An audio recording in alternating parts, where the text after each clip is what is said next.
Have you ever wondered how you get these links on your banner? In this video, I'm going to show you where these are located in the new YouTube studio and how you can add yours and which link you should choose for your first link here and how you get these words appearing. So from your home page here, you want to go into Customize Channel. You can also navigate to Channel Customization through this menu option over on the left-hand side of your screen. Once you're in here, you want to go over to your Basic Info tab. If you scroll down, here is where you can see your links here, and these links are all the links that show up on your banner. As you can see here, I've got 5 different links. I could actually add more links. However, you can only have up to a maximum of 5 links that appear on your banner. So let me show you how you add a link. Just click add link, then here give your link title, which could be my website. Then you just enter in your website URL, which has to be the full URL, and then that is ready. So if you have more than 5 links here, it's only the first 5 that are going to show up. If I go over and show you my page at the moment, you can see here I've got 5 there. Now this first one here is where you can see the text on the screen on the banner. That is this text, and it only applies to whichever link is at the top of this list. So if I now move this link up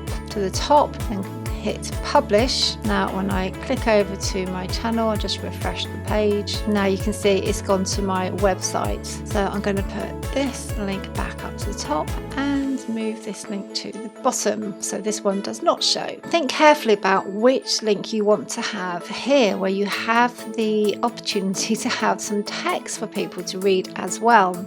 Lots of people would have here their website. There's a good number of people here who also might have the text subscribe to my channel and have the overlay to subscribe channel link as the URL destination. However, what it's also very good for is using this as a lead generating tool. If you have a lead magnet or a freebie that you would like to bring viewers onto your email list from, this is a great way to draw attention to that. And then you can even, as part of your banner artwork, have a call to action to download the freebie with an arrow to that link. Make sure that that particular link is the top link in your selected 5. That is how you create your on banner YouTube links. I hope you found this helpful. It's been my pleasure to make it for you, and hopefully you can go away now and help other people too.